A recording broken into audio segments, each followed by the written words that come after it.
actually from the Commission on Human Rights. I used to do policing oversight within the security sector reforms program, and I realized the scale and magnitude. So my first question to you, Anne, 10 years on, what are the deficiencies? Because definitely there are deficiencies, particularly within the Act. The anchorage in law or in the Constitution is one. We try to find place for IPOA within Article 59 of the Constitution so that we can upload, because it says that through that you can create more than one commission. But I think we were not able to necessarily locate it within the Article 59 commissions.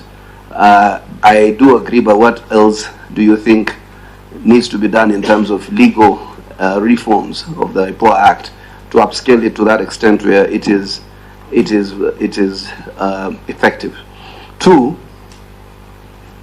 the president came under the promise that there will be no extrajudicial killings, and I do still believe that that is the position. The justification would only be what is contained in the National Police Act on the use of force as measurable and directly proportional to the loss of the lives of others. So I do hope you will respond to some of those queries by Opio on the basis that response to the realm of the rule of law. I do not think the Kenya Kwanza government is in any way in support of an errant police force, a rogue police, or a regime police. But the second last question, the whole idea of police reforms, and you're supposed to be the police auditor.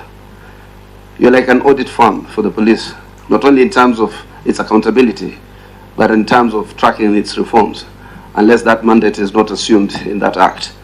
The whole idea about police reforms was to move us away from a regime police to a democratic policing service.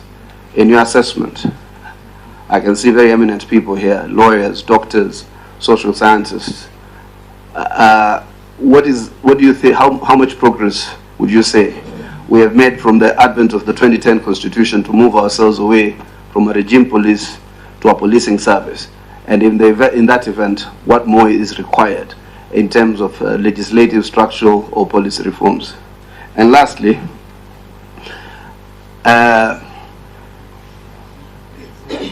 whole idea of also these shifts, there was the whole idea of police reforms or security sector reforms was premised on the fact that we needed to move away from the securitization of our democracy, that paradigm, to the democratization of our security.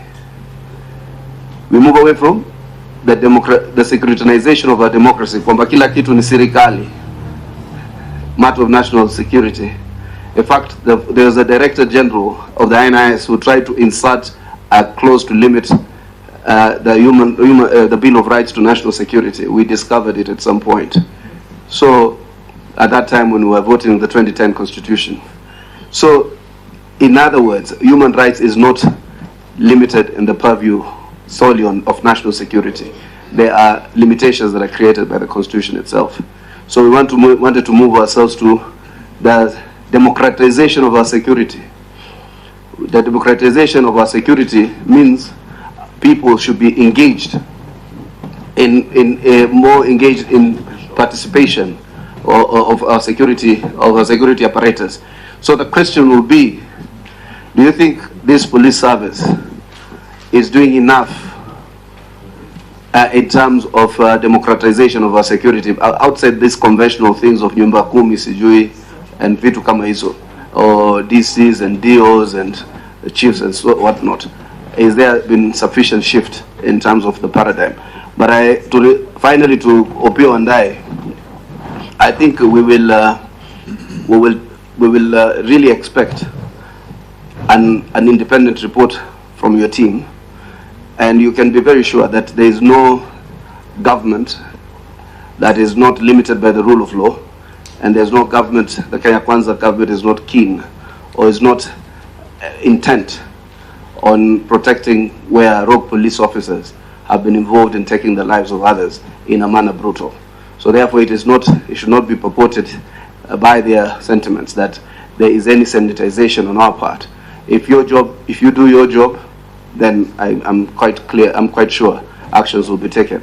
But my last comment, I do not agree with giving you prosecutorial powers. There must be separation of powers. That's why we wanted the police to investigate, the DPP to prosecute. So you must continue to investigate, let another arm prosecute. Quickly, please respond. Okay. Yes. Thank you, Chairman. I'll try to respond to some. I may invite my colleagues to respond to the others. What has IPOA done within its mandate? Honorable Dai, Chair, you raised this question, what has IPOA done within its mandate?